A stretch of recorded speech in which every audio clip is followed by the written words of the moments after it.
She wasn't supposed to be there. The sealed antechamber hadn't been opened in years, not since the late Queen walked its halls. But when Sergeant Rowan Hale saw the wax seal trembling at the edge of the door, he knew something was wrong, and he opened it, and what he found stopped his breath. Princess Charlotte, alone, knees to her chest, eyes full of fear.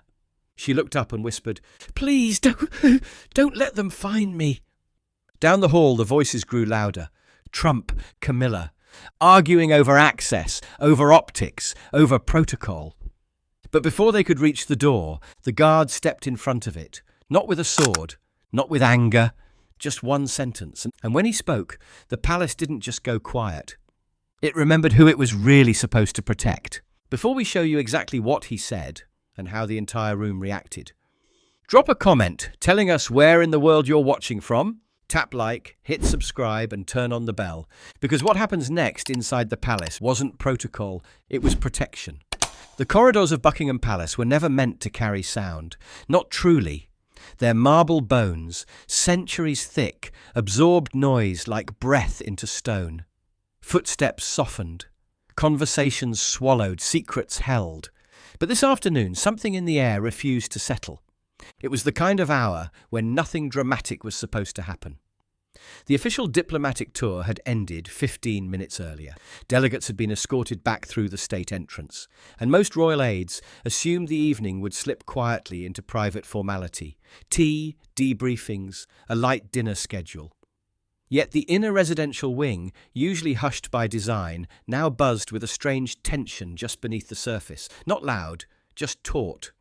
Aides moved faster than usual. Subtle double checks on room clearances, whispered confirmations of who's supposed to be where. A junior steward crossed paths with a palace logistics officer near the east antechamber and murmured, "Are they still arguing in the side gallery?" The other gave a tight nod. No elaboration. At the heart of this unseen circuit, Sergeant Rowan Hale moved without sound. He was a Coldstream Guard by uniform, but more than that by bearing. Mid-30s, straight-backed, calm-eyed, the kind of figure you'd forget to notice until he was suddenly the only one standing between you and danger. His route that afternoon had shifted twice by internal order, pulling him deeper into the residential side, away from the decorative halls and toward the sealed arteries of the palace, the parts that still belonged to the family, not the monarchy. He passed the chapel vestibule without turning his head, glanced briefly at the gold-framed portrait of the late Queen above the landing, clocked the silence in the children's hall, the absence of clattering shoes or laughter. It wasn't the kind of silence that meant peace. It was the kind that meant something had already happened. And no one wanted to be the first to say it out loud. Somewhere behind closed doors, a discussion had turned into a disagreement. Somewhere further down the hall, voices had risen. Not just anyone's, his and hers. Names that carried weight. Names that altered atmospheres. Rowan didn't adjust pace. But he did glance toward the arch that led into the far west end of the inner wing. The place most personnel were never assigned unless expressly rotated. Where the children had their moments. Where quiet was meant to mean safe. A breeze caught the edge of his gloved hand as he passed a doorway. Not wind, not draft, something else. He stopped, just long enough to notice the old, sealed door beside him, vibrating, ever so slightly. A tremble no one else would have seen. But he did. And the seal on the antechamber, unbroken since the Queen's final year, now hung loose at the edge. Rowan Hale didn't reach for his weapon. He reached for the handle and turned with the exact discipline of a man who knew whatever was waiting inside wasn't supposed to be found, unless it had called him there. The door in question was older than most of the palace's working architecture. Tucked into the inner spine of the west residential wing, it had no plaque, no title, just thick, whitewashed oak. A brass handle dulled with age, and a once perfect circle of crimson wax sealed across its base. The antechamber, a room so rarely mentioned that newer aides often walked past without noticing it. It wasn't marked on public floor plans. No briefings covered it, and it hadn't been opened in nearly 5 years. Rowan Hale stared at it now, unmoving, gaze narrowing. The wax. It wasn't shattered or snapped clean like you'd expect from brute force. It had been peeled, carefully, quietly. The bottom half dangled in a slight curl, still clinging to the wood like a leaf holding on to the last chill of winter. The doorknob shifted again, not from his hand, from within. Rowan took one step back. Instinct didn't shout in his body. It whispered. It said this wasn't a prank. This wasn't a child hiding where she wasn't supposed to be. Whatever had opened that door had done so with deliberation, and from inside a room that was supposedly empty, he turned his head slightly. "Corporal Niven," he said softly, spotting a nearby junior officer a few paces down the hall. The man straightened immediately. "Sir? Anyone cleared for this corridor in the last hour?" Niven hesitated. "No, sir. Restricted after the educational envoy cleared the princess's wing." Rowan nodded once, dismissed him with a glance, then turned back to the door. He exhaled through his nose, slow, steady. His left hand rested calmly at the hilt of his ceremonial sword, not drawn, not defensive, just ready. With his right, he took the knob. Cold. Not freezing, but cold enough to say it hadn't been touched from the outside. Not in some time. He turned it, silently. Pushed. The hinges whispered against the frame, slow and dry. No resistance, no creak, just a breath of stillness releasing its hold. A thin ribbon of candlelight spilled onto the floor. And just inside Isaman, in the far corner, knees drawn to her chest, hair loose over her shoulders, sat Princess Charlotte. Head down, breath shaking. Not a sound escaped her. But in that flickering glow, she looked up. And the only word she said was, "Please don't tell them I'm here." Rowan didn't move. Not at first. The flickering candlelight cut a soft arc across the old stone walls, illuminating the dust particles suspended like golden ash in the air. The room itself was smaller than he remembered, not much larger than a royal dressing chamber. A narrow bench ran along one wall. 2 unlit sconces flanked an old oil portrait of Queen Mary. And there, tucked into the far left corner on the polished wood floor, sat the most sacred thing in the building, a child, unseen and afraid. Princess Charlotte's small hands were curled against her shins. Her pale blue dress, creased now, looked as if it had been carefully chosen hours earlier for formal presentation. Her braid had loosened at the back, and one of the pearl pins meant to hold it in place had fallen to the floor beside her. Her breathing came shallow, almost silent. But not quite. Rowan stepped inside slowly, shutting the door behind him with a click so soft it barely registered. He lowered himself to a partial crouch, never dropping to his knees, but making himself less towering, less guard, more human. "Ma'am," he said gently, using the ceremonial address reserved even for young royals, "you're not in trouble." Charlotte's gaze flickered to his for a moment, just long enough to recognize the red tunic, the tall shadow behind the bearskin hat, and the voice she'd heard 100 times in silence, but never up close. Her voice, when it came, was thin and frightened. "I didn't want them to find me." Rowan didn't respond yet. "I heard their voices," she continued, barely above a whisper. "I was supposed to go back to the drawing room, but he was there, and she—" She broke off. The girl pressed her forehead to her knees. Her whole body quivered, not like a tantrum, not like a performance, but like someone who had held herself together for too long and no longer could. "Not him," she repeated. "Not her either." Rowan scanned the room briefly. No damage, no signs of anyone else. Just her, a single half-burnt candle in a brass dish on the bench, and the breath of fear still hanging over everything. He didn't ask who he was. He didn't need to. He knew the schedule, the guest list, the ongoing frictions inside the family that no one dared print. More than anything, he recognized something you don't learn in training. The look in a child's eye when retreat wasn't rebellion, but survival. Still crouched, Rowan shifted closer, but not too close. "This room," he said evenly, was built for privacy. The Queen used it for her grandsons when they were overwhelmed. Charlotte looked up slightly. Rowan's voice remained quiet but solid. "And no one comes inside without your say-so?" She stared at him, something unravelling behind her eyes, not distrust, not yet belief, just the flicker of wondering if he might be telling the truth. He nodded once. "I'm here because the door moved, that's all.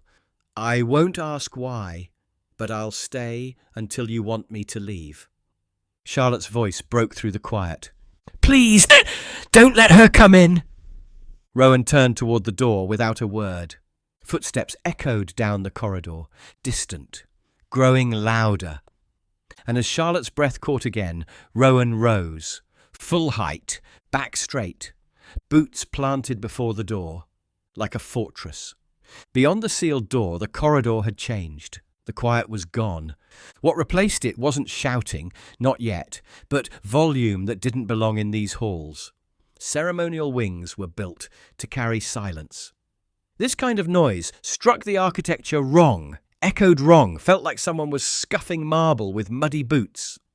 Donald Trump's voice reached them first. "I was told this side was open. Now suddenly it's closed? Who approved that?" His footsteps followed, dear, heavy, purposeful, impatient. Just behind came the clipped, colder tone of Queen Camilla. "There are protocols in place. You were escorted where you were cleared to go. If someone misinformed you, they'll be dealt with accordingly." No, I don't think so," Trump said. "You people keep treating this like it's some sacred temple. Meanwhile, the public can't see anything unless it's staged. The child, what's her name again? Charlotte. She was supposed to be here. That's what I was told." "You weren't told that," Camilla snapped. Rowan stood silently in front of the door. Inside, Charlotte had grown perfectly still again, the kind of stillness that came from trained composure, not peace. Her small frame didn't move, but her hands, clasped in her lap, had curled into white-knuckled fists. Trump's voice boomed closer. "I just want a word. 2 minutes. If she's having a tantrum, someone needs to tell her this isn't how you behave when you're part of a legacy." Camilla didn't stop him. She added fuel. "She's been difficult lately. Emotional. It's become a pattern." A pause. Camilla's voice dropped into something more dismissive. "She hides when she doesn't want to listen." That line. Charlotte's head lowered further. Her shoulders trembled, not from sobs, but from a tightening grip on herself. She didn't cry. She didn't speak. But something in her posture said the words had landed deeper than either of them outside the door could have imagined. Rowan took one step back from the door, placed a gloved hand on the latch, and, without sound, shut it the final inch. The seal was already broken, but now the door was fully closed. From the outside, it looked like any other in the corridor, old, untouched, and unimportant. But from the inside, it was a line drawn. Charlotte sat in the corner, breathing through her nose, fighting to stay composed. And in front of her, filling the frame like a silent wall, stood the only person who hadn't tried to unlock her, only guard her. The footsteps stopped just beyond the threshold. One hand reached for the handle, and Rowan Hale, eyes forward, body unflinching, waited for what would come next. The room hadn't changed, not in any meaningful way. The candle flickered quietly atop the low bench, casting slow, golden shadows across the stone. The faint scent of wax and old cedar drifted through the air, but everything inside it now felt suspended, like the breath before a verdict, or the quiet before a name is called. Rowan Hale stood motionless before the door, hands resting gently at his sides. His ceremonial sword remained sheathed, his posture upright, his presence deliberate. He didn't speak. And behind him, neither did the girl. Princess Charlotte hadn't moved much. She still sat folded into the far corner, knees drawn up, arms loosely wrapped around them. The silence between them wasn't awkward. It was necessary. She had fled here for stillness, not questioning. He offered it in full. Time passed, though how much, neither could say. Eventually she shifted slightly. Not much, just enough to ease a stiff joint or readjust her foot. Then, for the first time in several minutes, she spoke. "I didn't know where else to go." Her voice was barely above the breath of the candle, but clear. controlled. "I didn't want to cry in front of them," she added. "That's all she ever says, that I'm too emotional." Rowan didn't turn fully, but he angled his head slightly toward her, enough to listen. "I told them I needed a moment," she continued, "and she said, that's not how a royal girl behaves, that I should smile, that guests were watching." Her fingers fidgeted near the edge of her skirt. "She said, if I disappear again, I'll embarrass my family. She says it in front of other people now." Rowan finally responded, not with words yet, but with the quiet act of taking one step back from the door, a deliberate repositioning, still shielding her, still between the outside and the inside, but closer now, less distant. "Do you know what this room used to be?" he asked gently. Charlotte shook her head. "It was meant for reset, reflection," he said. "When your father was a boy, he was brought here after a difficult event. The Queen used to call it the breath chamber. Not because anyone cried here, but because no one had to pretend." Charlotte blinked, staring at him. "You're not in here because you're weak," Rowan added quietly. "You're in here because you know when the noise gets too loud." Her eyes welled then, not with tears exactly, but with the pressure of being understood. She drew her arms tighter around her legs and buried her chin against her knees. "He said I wasn't being polite, just because I didn't want to talk. He asked me the same question again and again and again." Rowan's tone didn't shift, but something beneath it hardened. "Did he raise his voice?" Charlotte hesitated, then nodded. "Was your mother in the room?" "Not at first. Then she came in and said I was overreacting, that I needed to grow into my role." A quiet pause. "I told her I didn't want to be a role," she whispered. "I just wanted to be somewhere quiet." The candle gave a small pop, the wax leaning into its final arc. Outside the door, nothing stirred now. Even the murmurs had gone still. Rowan stepped closer, slow and unthreatening. He crouched, not with theatrical humility, but just enough to place himself at her level. He didn't reach out, didn't offer contact, but his voice came like anchor weight, measured, calm, unshakable. "No one enters this room without your permission," he said. "Not him, not her, not anyone with a title or a schedule or a clipboard." Charlotte looked up slowly. "I don't care what their last name is," Rowan added. "In here, the only thing that matters is that you feel safe." She held his gaze for the first time. "You're not here to protect the crown, are you?" she asked. Rowan's jaw tightened slightly. His answer came quiet. "I protect whoever stands behind the line." Charlotte looked down again, her shoulders loosening just slightly. Outside, the footsteps returned, more than one pair. And this time, they didn't stop. The corridor beyond the door had gone quiet long enough for the walls to begin breathing again, that slow exhale of a palace settling into silence after too much movement. But it didn't last. The footsteps returned with new rhythm, slower now, measured. Not the impulsive stride of Donald Trump or the sharp heel clicks of Camilla's earlier approach. This was something else, heavier, more deliberate. Palace-grade shoes crossing polished limestone. The pace of people who weren't rushing, but closing in. Rowan Hale remained still. He didn't shift position, didn't tense, didn't even glance toward the handle. Inside, Charlotte had stilled again. She hadn't spoken since her last question, but now her eyes tracked the shadows beneath the door with a kind of dread that came not from fantasy, but memory. The first voice broke through softly, muffled but unmistakable. "She can't just vanish again. This is becoming a routine." "Camilla." Her tone wasn't frantic. It was controlled. Irritated, yes, but the kind of irritation one uses when trying to impress witnesses that they are the reasonable party. "She doesn't get to excuse herself from every uncomfortable moment just because she's a child," Camilla added. "We all had to learn composure at that age." Another voice followed, Trump's, louder, less filtered. "Let me be clear. If you're grooming someone to lead, hiding in closets isn't exactly what I'd call strength." There it was. Charlotte's head dropped slightly. Not from shame, from fatigue. She had heard those lines before, not those exact words. But the shape of them, The implication that stillness was weakness, that hiding was failure, that privacy was something to outgrow. Rowan's hand slid, just slightly, to the ceremonial grip of his sword. He didn't hold it like a threat. He held it like a symbol, not of violence, of presence. Someone tried the handle, softly. It didn't move. Of course it didn't. Rowan had relocked it from the inside, a function few remembered that door even had. A pause, then a gentle knock. Not forceful, just audible. Camilla's voice floated through. "Charlotte, darling! It's time to come out now. You've made your point."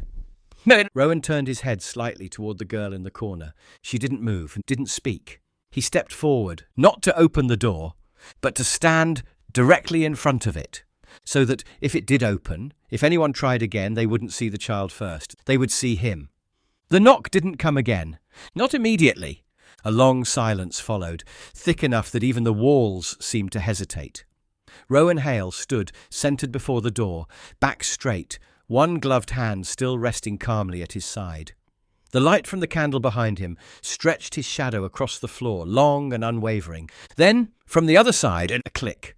The handle turned, and it didn't budge. A second attempt, this time firmer, still nothing. A pause. Then Camilla's voice again, more clipped. "Is this sealed?" From behind her, Trump's voice carried with a kind of amused irritation. "You're locking doors now. Is this part of the new royal routine?" No answer. Then came the sound of a key inserted. An old ceremonial override, the kind used by senior aides to access locked chambers in emergencies. Except it didn't turn. Rowan had engaged the manual bolt from inside, an old-fashioned latch, untouched for decades, but still functional. A breath, a longer silence.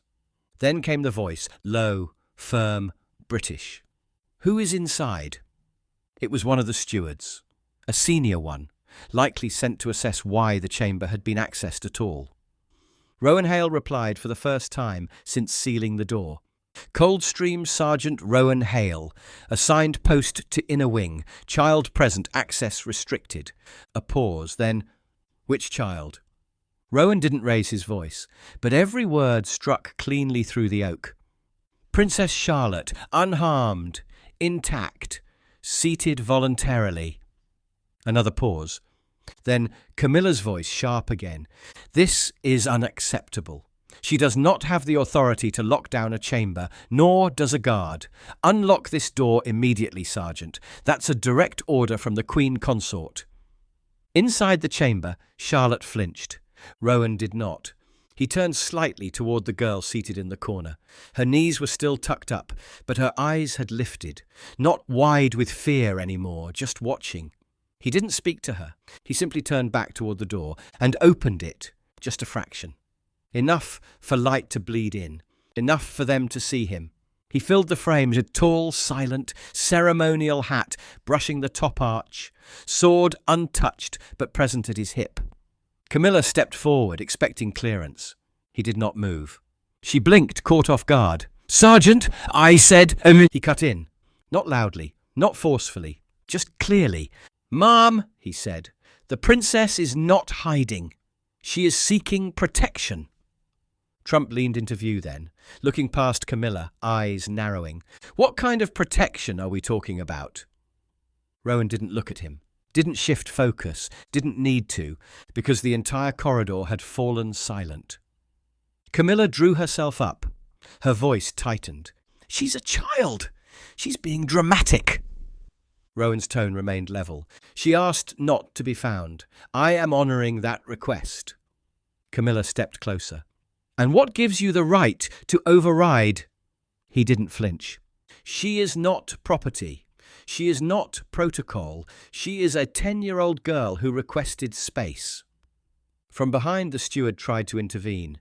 "Sergeant, perhaps we—" But Rowan's voice came again, firmer this time. "The sealed antechamber is historically designated for private royal use in moments of personal distress. That classification has never been revoked. I'm standing on precedent, not emotion." Camilla stared at him like she couldn't believe what she was hearing, but she didn't move forward. She couldn't. Not past him. Not today.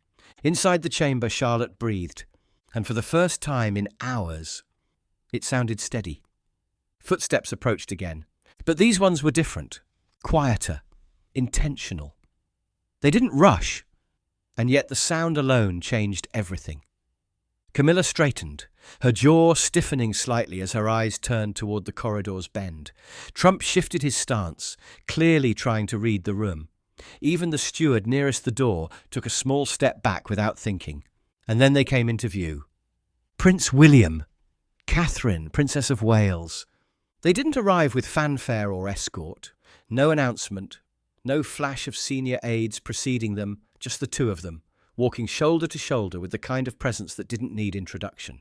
William's eyes locked instantly onto the sealed antechamber's door, were just barely open, and onto the man blocking its entrance. Sergeant Rowan Hale didn't flinch. Catherine was the first to speak. "Is she inside?" Her voice was calm, but her hand already moved toward the door before the sentence was finished.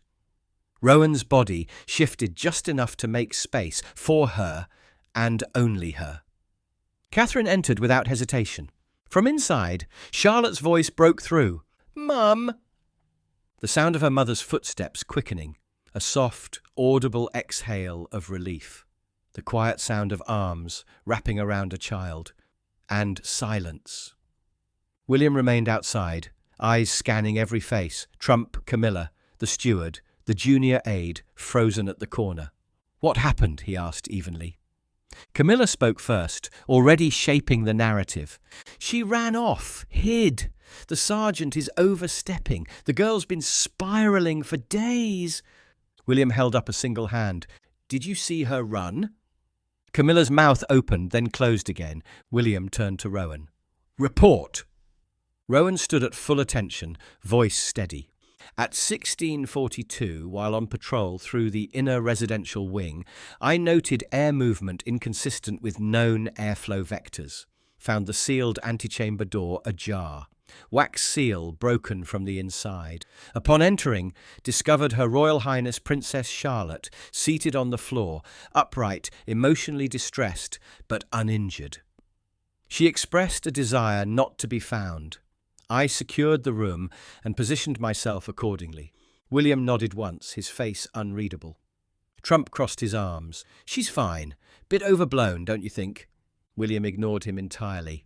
From inside, the door opened further. Catherine stepped out, one hand resting lightly on the edge. "She's all right," she said softly, "but she's scared," and she asked not to see either of them. Her eyes flicked, unmistakably, toward Camilla and Trump. Camilla took a single step forward. "This is being blown out of proportion. She disappears, and now I'm being accused of—" "She didn't disappear," William said sharply. He didn't raise his voice, but the temperature dropped instantly. "She retreated. There's a difference." Camilla's tone stiffened. "She's fragile. That needs to be corrected." William stepped closer. "No. What needs to be corrected is the belief that fragility is the enemy of dignity." Camilla's mouth flattened. "You're making a scene." "This," William said, "this isn't a scene, this is a consequence." He turned to the steward. "Effective immediately, revoke corridor access for all guests and non-essential royals not housed in the East Wing." The steward hesitated. "Sir, that would include—" "I know exactly who it includes." Trump raised an eyebrow. "You're kicking us out?" William looked at him now, really looked. "I'm preserving peace for a 10-year-old girl who asked for space." Trump held his gaze for a second too long, then scoffed and turned away. Camilla looked stunned, but no one came to her defense. From inside the chamber, Charlotte stepped into the light. Still wrapped in silence, still close to her mother's side, but standing, eyes clear, head high. And Rowan, still at his post, stepped once to the side, not to leave, just to signal. She didn't need protecting in that moment, because she'd just been seen, for real, by the people who mattered, and the ones who didn't had already been dismissed. The door to the sealed antechamber was gently pulled shut behind Charlotte. It didn't slam. It didn't creak. It simply closed with the kind of finality only a palace can create. The kind that echoes without sound. Two senior stewards stepped forward immediately. Not security, not guards, stewards. The ones who handle internal transitions, personnel routing, and unspoken consequences. Corridor protocol is now restricted, one of them said quietly. Guest movement will reroute through the South Carriage Hall, residential wing off limits until further directive. It wasn't a reprimand, it was an erasure. Camilla stood frozen in place, mouth slightly open, as though still deciding whether to defend herself or simply deny. But the moment had already passed. William had said all he needed to say, and Catherine didn't look at her once. Trump had already peeled away, muttering to an aide, and heading toward the west stairs with a dismissive shrug. "We're leaving. Waste of a visit." He didn't wait for Camilla to follow. She remained still. Until a steward approached and said, with almost painful neutrality, "Ma'am, this way please, alternate exit has been prepared." Camilla blinked, lips parting like she might argue, but she saw the faces now. Not just William's, not just Catherine's, but the aides, the stewards, even the ones who hadn't spoken had already shifted. The palace had closed its doors around her, not loudly, not cruelly, just entirely. She walked away without a word. Charlotte stood near her mother, clutching the edge of her cardigan sleeve, not from fear now, but to anchor herself. William knelt slightly to her level. "You all right?" Charlotte gave the smallest nod. "I didn't mean to cause You didn't cause anything," he said firmly. "You protected your own peace. That's more than some adults manage." Her shoulders eased just a little. Rowan Hale remained 3 steps behind, still silent. Catherine glanced back toward him, her gaze softening. "She's safe because of you." He didn't reply. He simply nodded, respectful, composed, grounded in duty. The stewards turned to the final task. One approached the old oak door and retrieved a fresh wax seal from the brass lockbox mounted in the wall, a protocol that hadn't been used in nearly a decade. With slow precision, the seal was pressed and marked. Then a simple note was scrawled beneath it and added to the internal access log. "Antechamber closed. Status sanctuary."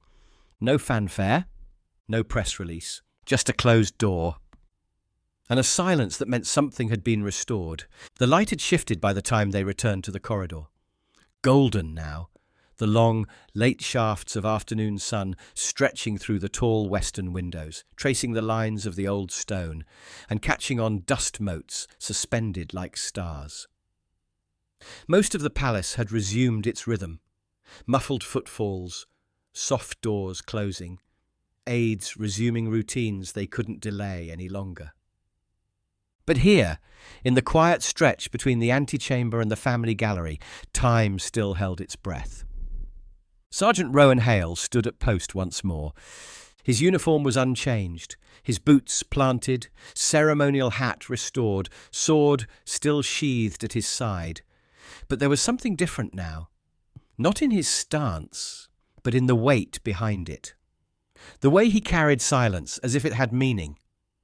From the opposite end, Charlotte reappeared. She walked beside her mother, no longer hunched or hiding. Her cardigan sleeves covered the marks on her arms now. Her hair had been gently rebundled. Her steps were steady. They passed the corridor bust of Queen Elizabeth II, the only one that hadn't been moved since the last Jubilee. Charlotte's eyes glanced at it briefly, then forward again. She didn't need guiding. Her mother didn't pull her hand. When they reached Rowan, they stopped. Not for protocol, just to see him. Charlotte turned slightly, lifting her chin. Her voice was soft, but it didn't waver. "Thank you for not letting them in." Rowan looked down. Not far, just enough to meet her gaze. "You're welcome, ma'am." She hesitated, then added, "Do you think the Queen would have been angry with me? For hiding?" Rowan didn't answer immediately. Then, "No. I think she would have been proud that you knew when the world got too loud." Charlotte nodded. It wasn't a smile, but it was close. Then she reached into her pocket, pulled something small and folded, a pearl pin. The one that had fallen. She placed it on the small marble ledge beside him. "You dropped this." "Well, I did." "He didn't move to take it. Not yet." She looked up at him one last tea, and with a small tilt of her head, almost a bow, but not quite, she turned and walked on. Catherine followed behind her, offering Rowan a single look. It said everything. He returned to his stillness. And in that sealed hallway, no one passed through again. Because some doors, once shut, aren't meant to reopen. Was the royal guard right to seal the door, even if it meant denying access to the Queen Consort? Should a child's quiet request carry more weight than titles and tradition? Tell us in the comments below. We read every single one. And if this story moved you, tap like, hit subscribe, and turn on the bell icon so you never miss a new Royal Guard moment. We post every single day. Know someone who still believes protocol should come before protection. Share this video with them and let them decide. While you're here, pick the next story now appearing on your screen. We'll see you tomorrow, same time, same place, with a brand new story.